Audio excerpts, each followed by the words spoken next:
Hello and नमस्कार दोस्तों, स्वागत है सभी का सीबीएसई दोस्त यूट्यूब चैनल में। मैं आपका सीबीएसई दोस्त संजय परमार। इस वीडियो में मैं लेकर के आया हूं क्लास 6 to 8 में जो स्किल कोर्सेज या तो वोकेशनल कोर्सेज इंट्रोड्यूस किए जाने वाले हैं एनईपी 2020 के तहत, उसके बारे में जानकारी दूंगा मैं इस वीडियो में, पूरी जानकारी। तो चलिए शुरू करते हैं, किस तरीके से आप उसको इंप्लीमेंट कर सकते हैं, ये इंप्लीमेंट करने के पीछे क्या क्या उद्देश्य रहे हैं, वो सारी बातें हम करेंगे। तो चलिए शुरू करते हैं। तो ये सर्कुलर नंबर आपको मिल जाएगा सीबीएसई की वेबसाइट पे।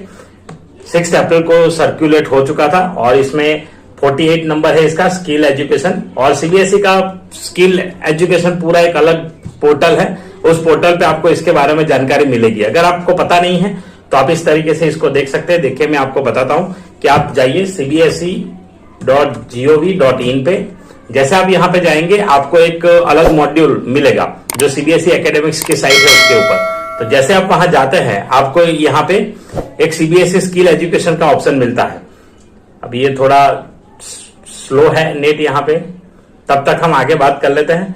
तो introduction of skill modules for middle school students under NEP. तो एनईपी में ये एक प्रावधान रखा गया है कि जो स्टूडेंट्स है जब हायर एजुकेशन तक जाते हैं तो उनको वोकेशनल गाइडेंस कम मिलता है या तो मिलता ही नहीं है। अब तक के सिस्टम में ऐसा था, तो इन्होंने यहाँ पे क्या किया है कि मिडिल स्कूल में इसको इंट्रोड्यूस किया ताकि उसका एक्सपोजर बच्चों को मिले और 6 to 8 से ही पढ़ना शुरू करें वोकेशनल कोर्सेज। तो उसके लिए ये रखा गया है। तो जैसे ही एकेडमिक्स वेबसाइट पे जाएंगे आपको ये स्किल एजुकेशन का पूरा अलग एक पोर्टल मिलेगा। अब इसके ऊपर आप देख सकते हैं home, skill education, curriculum, book, sample papers, old question paper, coding and data science. तो इतनी चीजें यहाँ पे है मेनू में।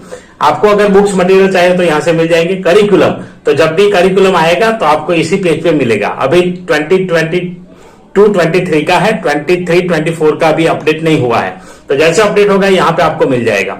तो यहाँ से आप एक्सेस कर सकते हैं इसको पूरा। स्किल एजुकेशन में जाएंगे तो उसके रिलेटेड जो जो चीजें हैं यहाँ पे मिलेगी। स्कीम ऑफ स्टडीज की बात की गई, 9th-10th में क्या होगा, 11th-12th में क्या होगा, इस प्रकार से यहाँ पे लिस्ट ऑफ स्किल्स जो इस सर्कुलर में भी दिए गए हैं वही यहाँ पे आपको मिलेंगे।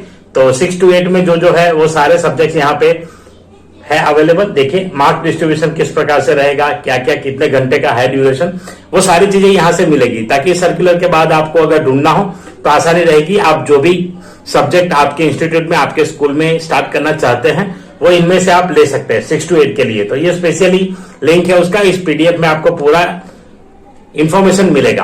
तो ये जो जानकारी है आपको यहां से मिल जाएगी। तो इस प्रकार से ये स्किल एजुकेशन मॉड्यूल का भी यूज कीजिए और कोई डाउट्स है तो कमेंट जरूर कीजिएगा। चलिए आगे देखते हैं। तो ये स्टार्ट किया गया, उसके अंदर में जो सब्जेक्ट है तो वो सब्जेक्ट कौन कौन से रहेंगे, 12 to 15 आवर्स का ड्यूरेशन है। ये सारे सब्जेक्ट है, 33 सब्जेक्ट्स यहाँ पे बताए गए हैं। तो इनमें से आप जो भी इंप्लीमेंट करना चाहे, इंट्रोड्यूस करना चाहे, एक या मल्टीपल सब्जेक्ट भी कर सकते हैं एक साथ एक क्लास में। उसके लिए क्या क्या चीजें होनी चाहिए, तो कुछ इंपॉर्टेंट पॉइंट्स यहाँ पे नोट्स करके दिए गए हैं। तो देखिए सबसे पहला ये 12 to 15 आवर्स का ड्यूरेशन रहेगा, वो बात कर चुके हैं। 70% of the time duration must be devoted to hands on activities and 30% theory. तो इनमें से 70% जो है वो थियरी के लिए 30% है और 70% जो है वो है प्रैक्टिकल। आप मान लीजिए कि practical hands on activities particular subject के लिए रहेगा, उसके लिए डिवोट करना है। तो ये ध्यान रहे, इसमें थियरी कम और प्रैक्टिकल ज्यादा फोकस किया गया है। नेक्स्ट बात करेंगे तो नेक्स्ट पॉइंट है बैकलेस डेज और वैकेशन टाइम। ऐसे कुछ स्कूल्स चलते हैं जहां पे winter break, autumn break, summer break, वहां पे तो ये भी स्किल मॉड्यूल को इंट्रोड्यूस कर सकते हैं। उनको भी करना है तो कर सकते हैं। मतलब कि ऐसा आएगा, अभी आने वाला है, सब लोग जैसे बातें कर रहे हैं कि ये एक कोर्स देना ही चाहिए स्टूडेंट को, कोई एक वोकेशनल कोर्स जरूर देना चाहिए ताकि उनको भी एक्सपोजर मिले। तो ये सभी स्कूल्स को करना होगा। उसके बाद ये बताया है कि schools can also explore to have a regular period for skill modules to encourage more students। और ये एक रेगुलर पीरियड भी होना चाहिए उनके टाइम टेबल में। School students are free to opt any skill module 6, 7, 8 में कोई भी वो ऑप्ट करना चाहे तो उसकी भी यहाँ पे उनको छूट होनी चाहिए। लेकिन इसमें क्या होता है कि हम एडमिनिस्ट्रेशन लेवल पे देखेंगे स्कूल पे तो एक दिक्कत आएगी। क्या यहाँ तो बोल दिया कि ऑप्ट एनी स्किल मॉड्यूल, तो कोई भी स्किल मॉड्यूल ऑप्ट कर सकते हैं, लेकिन उसके लिए मैन पावर भी तो चाहिए। हमें हमारे पास टीचिंग स्टाफ चाहिए, उसके लिए हैंड्स ऑन एक्टिविटी अगर जो स्टाफ हमारे पास मौजूद है वो अगर करवा लेते हैं तो बात ठीक है। लेकिन कुछ सब्जेक्ट ऐसे हैं जिसमें एक्सपर्ट की जरूरत होती है, वो अगर नहीं है तो इसमें दिक्कत आ सकती है। तो इसलिए एनी सब्जेक्ट वाला जो है वो थोड़ा सा मुझे यहाँ पे ठीक नहीं लग रहा है, क्योंकि स्कूल को इंट्रोड्यूस करना है स्किल सब्जेक्ट, तो उनके लिए वैसा स्टाफ होना जरूरी है, या तो फिर रिक्रूट करना पड़ेगा। अगर है तो कोई भी सब्जेक्ट दे सकते हैं। नेक्स्ट है, irrespective of the class, students opting for any skill module shall have to start with their first module of a topic and move on subsequent module. और वो तो जैसे ही मॉड्यूल स्टार्ट होगा तो 1 by 1 module शुरू करना है। Students are free to opt for more than 1 skill module, तो वो एक से ज्यादा एक एकेडमिक सेशन में कर सकते हैं, but may not be encourage do more than 1 skill module simultaneously, लेकिन एक साथ नहीं कर पाएंगे, ये लिखा है।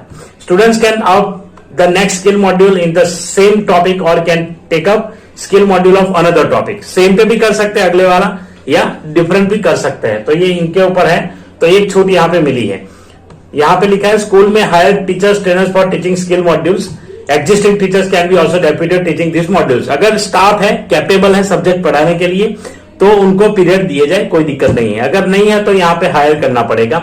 और suggestive list of existing subject teachers who can be engage, वो नीचे दिया है, एनेक्सर में देखेंगे हम।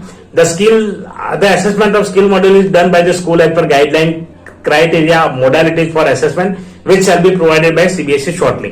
इसको कैसे करना है, उसकी गाइडलाइन क्राइटेरिया मोडालिटीज आपको सीबीएसई जैसे यहाँ पे पब्लिश करेगी, मेरे वीडियो पे भी मिल जाएगा। तो इस यूट्यूब चैनल पे भी आपको उसकी पूरी गाइडलाइन मिलती रहेगी समय समय पे। The skill modules can also be offered by the school through the respective hobby clubs, innovation clubs, skill clubs, तो इसके अंडर में भी हम इसको इंट्रोड्यूस कर सकते हैं। School can offer skill modules even through house for learning और अंडर स्किल हब इनिशिएटिव, तो ये भी अलग अलग इनिशिएटिव है, हाउस फॉर लर्निंग और स्किल हब इनिशिएटिव। इसके लिए कोई एक्स्ट्रा फी यहाँ पे लेने की जरूरत नहीं है, या तो किसी स्टूडेंट से लेना भी नहीं है, ये ऐसे ही स्टार्ट कर सकते हैं। स्टार्ट करने के लिए यहाँ पे लिखा है click on title of school edge knowledge and hub skill सक्ष स्किल एजुकेशन क्लास 6 से 7, 8 और यूज दिस लिंक। तो इस लिंक पे जाने के बाद आप लॉग इन करेंगे, उसके बाद यहाँ पे आप फिलअप करके इंफॉर्मेशन कर सकते हैं। उसके बाद है एजुकेशन बुक्स, अगर आपको बुक्स चाहिए तो स्टडी मटेरियल सीधा यहाँ पे जो मैंने बताया था वही पोर्टल खुलेगा, और यहाँ पे अवेलेबल है 6 to 8 में जो जो सब्जेक्ट है उनके सारे बुक्स अवेलेबल है। पीडीएफ यहाँ से आप डाउनलोड कर पाएंगे। ये देखिए इतने सब्जेक्ट्स का ऑलरेडी अपलोड हो चुका है, 30, 32 तो 34 में से शायद 32 सब्जेक्ट्स के तो हो गए हैं। कुछ हो सकता है कि ऐसे इंटर रिलेटेड सब्जेक्ट हो तो उनके भी अभी अपलोड ना हुए हो जाए। कुछ क्लासेस के मिसिंग लग रहे हैं, क्योंकि अगर इनिशियल स्टार्ट कर रहे हैं तो पहली बार हुआ होगा, तो ऐसे आपको यहाँ पे मिल जाएगा। तो जो भी सब्जेक्ट आप ले रहे हैं उसका मटेरियल यहाँ पे अवेलेबल है, तो बुक के लिए भागदौड़ करने की जरूरत नहीं है। आप यहाँ से स्टडी मटेरियल डाउनलोड कर लीजिए, पीडीएफ अवेलेबल करवा दीजिए और चला सकते हैं। चलिए, तो ये इस तरीके से रहेगा। तो चलिए देखते हैं आगे। जो आपको अगर फीडबैक कोई देना है तो यहाँ से आप देख सकते हैं। अब जो सब्जेक्ट्स है उसके लिए जो टीचर्स की रिक्वायरमेंट रहेगी वगैरह, जो एनेक्सर एक ही बात की थी वो, तो देखिए यहाँ पे आर्टिफिशियल इंटेलिजेंस अगर ऑप्ट कर रहे हैं तो इनमें से कोई भी इनको पढ़ा सकते हैं। Computer science, computers, computer application, ICT, information technology, AI, तो ये इनके लिए कर सकते हैं। Suggested subject teachers who can take, अगर ब्यूटी वेलनेस है तो social study, English, beauty and wellness, home science, yoga, sports, physical education करा सकते हैं। तो इसका लिंक आपको डिस्क्रिप्शन में मिलेगा, ये आप डिटेल में देख लीजिए। डिजाइन एंड थिंकिंग में भी यहाँ दिए हैं, तो ये टीचर्स करा सकते हैं। फाइनेंशियल लिटरेसी ये टीचर्स करा सकते हैं। हैंडीक्राफ्ट ये टीचर्स करा सकते हैं। IT, computer science, information technology, AI जैसे हम लोग करा ही रहे हैं। तो इस तरीके से हर एक सब्जेक्ट के लिए यहाँ पे ऑलरेडी दिया है, तो उनके वर्कलोड को थोड़ा सा स्ट्रीमलाइन कीजिए और स्ट्रीमलाइन करके हम इनको करा सकते हैं। तो इस तरीके से ये सारे सब्जेक्ट्स इन्वॉल्व हो जाएंगे और वो यहाँ पे पढ़ा भी पाएंगे, तो उनको दे सकते हैं। ये जो लिस्ट ली है, ये लिस्ट आपके लिए काफी काम की है। अगर आपको मैन पावर हायर नहीं करना है, जो एग्जिस्टिंग टीचर्स है, एग्जिस्टिंग स्टाफ है, उनके साथ ही इसको इंटीग्रेट कर देना है, तो ये इजीली हो जाएगा। तो ये कर सकते हैं आप। हम जनरली क्या करते हैं, तो जनरली ये करते हैं कि जो कंप्यूटर साइंस के टीचर होते हैं वैसे सब्जेक्ट जैसे कि आईटी और एआई पढ़ा सकते हैं। तो 6th में कंप्यूटर का सब्जेक्ट है तो उसको हटा करके एआई कर दिया, आईटी कर दिया, ये सबसे बेस्ट ऑप्शन है। मोस्टली स्कूल्स में ये ऑप्शन रखा गया है। लेकिन अगर कोई स्टूडेंट्स है किसी और में इंटरेस्टेड है तो आपको फिर उस हिसाब से उस पीरियड को यहाँ पे एडजस्ट करना पड़ेगा और टीचर्स को भी एडजस्ट करना पड़ेगा। तो टाइम टेबल में उस तरीके से कर सकते हैं। एक ही क्लास में 3-4 सब्जेक्ट एक साथ रन हो रहे हो, लेकिन उनके लिए जगह भी चाहिए, अलग अलग क्लासेस चाहिए, अलग अलग टाइप के जो एक्टिविटीज कराने के लिए जो स्पेस है वो स्पेस भी चाहिए। तो वहां पे दिक्कत आ सकती है, इसीलिए स्किल कोर्स इंट्रोड्यूस किया जाए तो 1 या 2 करते हैं तो काफी अच्छा रहेगा, जैसे यहाँ पे लिखा गया है। लेकिन कभी स्टूडेंट की डिमांड आती है तो हमें सुनना पड़ेगा, क्योंकि यहाँ पे क्लियरली लिखा है। तो ये चीजें सब मान करके आप एक स्ट्रीमलाइन भी कर सकते हैं, एक रूल बना सकते हैं कि इस स्कूल में हम ये स्किल कोर्स चलाएंगे, तो इस तरीके से भी बेटर रहेगा। ये है आपका स्किल मॉड्यूल्स का जो प्रिपेयरिंग वेरियस स्किल मॉड्यूल्स किस तरीके से होगा वो बताया है। प्रिपेयर बाय किसने प्रिपेयर किया इसके बारे में यहाँ पे है जानकारी। आर्टिफिशियल इंटेलिजेंस पूरा इंटेल ने बनाया है। ब्यूटी एंड वेलनेस, तो ये कंपनी का नाम आपको मिलेगा या तो इंस्टीट्यूट ऑर्गेनाइजेशन का नाम है जिन्होंने डेवलप किया है। तो किन के द्वारा ये डेवलप करवाया गया है पूरा मॉड्यूल 12-15 आवर्स का, तो उस ऑर्गेनाइजेशन का नाम आपको यहाँ पे मिल जाएगा। तो ये भी पूरी लिस्ट आपको डिस्क्रिप्शन में जो पीडीएफ, यही पीडीएफ आपको मिल जाएगी। अब किस तरीके से आप करेंगे, तो ये जो यूजर मैनुअल है उसके ऊपर मैं आपको बताऊंगा, क्योंकि डायरेक्ट मेरे पास आईडी पासवर्ड नहीं है। आईडी पासवर्ड होता तो मैं लाइव आपको करके बताता, लेकिन नहीं है, इसलिए देखिए। तो वर्क फ्लो इसका कुछ इस प्रकार से है। आप जाएंगे तो ये 6 ऑप्शन आपको मिलेंगे, user manual, subject master, student registration, general certificate, update result and add course. तो ये इंफॉर्मेशन है। तो आप यहां से जैसे जाएंगे, यूजर मैनुअल सबसे पहले होगा, उसके बाद सब्जेक्ट मास्टर, जो सब्जेक्ट है वो आएंगे, स्टूडेंट रजिस्टर होंगे, उसके बाद कोर्स ऐड किया जाएगा, अपडेट रिजल्ट होगा और जनरेट सर्टिफिकेट। तो जैसे कोर्स कंप्लीट होता है आपको जनरेट सर्टिफिकेट करना है। नेक्स्ट स्क्रीन आप जैसे करेंगे तो उसमें ये कोई ऑप्शन सिलेक्ट करते हैं तो लॉगिन सबसे पहले मिलने वाला है, यूजर नेम और पासवर्ड यहाँ पे होंगे। तो enter the authorize with the affiliation number and password, जो हमारे एलओसी के लिए यूज किया जाता है वही होगा और यही यहाँ पे डाला जाएगा। और जो कैप्चा है वो कैप्चा एंटर करने के बाद आपको सब्जेक्ट मास्टर की स्क्रीन मिलेगी। सब्जेक्ट मास्टर में जो पीडीएफ में अवेलेबल है वैसे ही ये सारे होंगे। तो स्टूडेंट नेम डालना है, ऐड स्टूडेंट, सिलेक्ट क्लास करना है, जेंडर, एडमिशन नंबर, जो भी आपका जीआर नंबर है वो आप डालेंगे स्टूडेंट के लिए। और स्टूडेंट की इन्फॉर्मेशन इस प्रकार से यहाँ पे दिखेगी। एडिट करने का भी ऑप्शन दिया है, तो आप डायरेक्ट एडिट भी कर पाएंगे। नेक्स्ट मॉड्यूल में जाएंगे तो नेक्स्ट मॉड्यूल आएगा, back, submit, next module, 3 button है। यहाँ पे स्टूडेंट की इन्फॉर्मेशन है। अब जैसे एंटर हो जाती है डिटेल एंटर होने के बाद एडिट करेंगे, तो एडिट करेंगे यहाँ पे कि जब भी कोई मॉडिफिकेशन करना हो वो हम बता चुके आपको। उसके बाद ऐड कोर्स, तो कोर्स जो ऐड करना है वो यहाँ से ऐड होगा। Name of the skill education coordinator, तो जो कोऑर्डिनेटर मतलब फैकल्टी होंगे, स्किल कोऑर्डिनेटर्स नंबर होगा। उसके बाद सिलेक्ट क्लास, या तो कोई कोऑर्डिनेटर एक बनाया जा सकता है जो ये पूरा देखे, तो वो भी ये काम कर सकते हैं। Subject name, duration, number of students यहाँ पे डालेंगे। और ये भी नेक्स्ट मॉड्यूल स्टूडेंट ऐड, तो इस तरीके से ऐड हो जाएंगे। व्यू स्टूडेंट पे पूरा उसका इन्फॉर्मेशन आएगा उस पर्टिकुलर सब्जेक्ट का। तो ये जो सब्जेक्ट है यहाँ पे आपको दिख रहा है, तो जैसे आप ऐड करेंगे नीचे ऐड हो जाएगा। नेक्स्ट इसके बाद है स्किल स्टूडेंट ऐड किया और ये आएगा आपका रजिस्ट्रेशन नंबर। तो जैसे ही होगा class 6 serial number 1 registration number add new, तो इस तरीके से डाल के किया जा सकता है। ऐड मोर बटन पे जाकर के आप ज्यादा ऐड न्यू रिकॉर्ड पे कर सकते हैं। तो जैसे जैसे ऐड करेंगे ये व्यू स्टूडेंट की डिटेल इस तरीके से आएगी, ये यहाँ पे डाला हुआ है। Once data will be added, click on view button to see the list of registered candidates.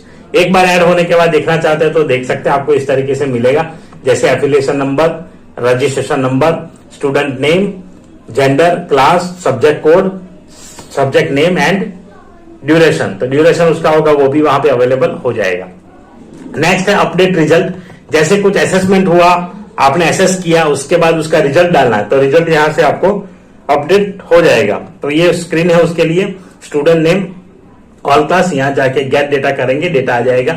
Result में कंप्लीट असेस स्टेटस बता रहा है, तो इस तरीके से होगा। उसके बाद देखिए यहाँ पे जो भी स्टूडेंट का नहीं होगा, यहाँ पे होगा नॉट कंप्लीट, तो कंप्लीट नहीं है उनको हम यहाँ पे नॉट कंप्लीट करेंगे, अपडेट हो जाएगा। असेसमेंट जिन लोगों ने दे दिया उनका एडिट रिकॉर्ड करके हम कर सकेंगे और डायरेक्ट अपडेट हो जाएगा। जैसे ही अपडेट होता है, नॉट कंप्लीट होने के बाद आप अपडेट करेंगे तो उनका सर्टिफिकेट इस तरीके से अवेलेबल होगा। जनरेट सर्टिफिकेट, हर पर्टिकुलर स्टूडेंट की एंट्री पे बटन आता है और हर स्टूडेंट का करना पड़ेगा। तो क्लास वाइज जो टीचर है या तो कोऑर्डिनेटर बनाए वो काम करेंगे तो अच्छा रहेगा, तो वो यहाँ पे जनरेट सर्टिफिकेट करके सर्टिफिकेट जनरेट कर सकते हैं। तो जैसे ही कंप्लीट हो जाए कोर्स, यहाँ पे सर्टिफिकेट आ जाएगा और इस सर्टिफिकेट का सैंपल कुछ इस प्रकार रहेगा, ये है। तो नाम आ जाएगा और जो भी नंबर है वो आएगा, उसके बाद ऐसे कुछ लिखा हुआ होगा कि कितना कोर्स है, क्या है, और इस तरीके का मिलेगा। तो ये थी पूरी जानकारी क्लास 6 to 8 में कैसे आप उसको कर सकते हैं और किस तरीके से आप इंप्लीमेंट करके इसे ऐड कर सकते हैं। तो आई थिंक ये जानकारी आपको पसंद आई होगी। पसंद आई है तो वीडियो लाइक जरूर करें, शेयर करें सभी आप जो कम्युनिटी है हमारी उनके पास, ताकि स्टूडेंट को एक अच्छा एक्सपोजर मिले और वोकेशनल कोर्सेज अच्छे से चल पाए। चलिए मिलते हैं ऐसे ही इंटरेस्टिंग वीडियो के साथ किसी नई और वीडियो में। तब तक के लिए जय हिंद, जय Bharat. Thank you very much for watching.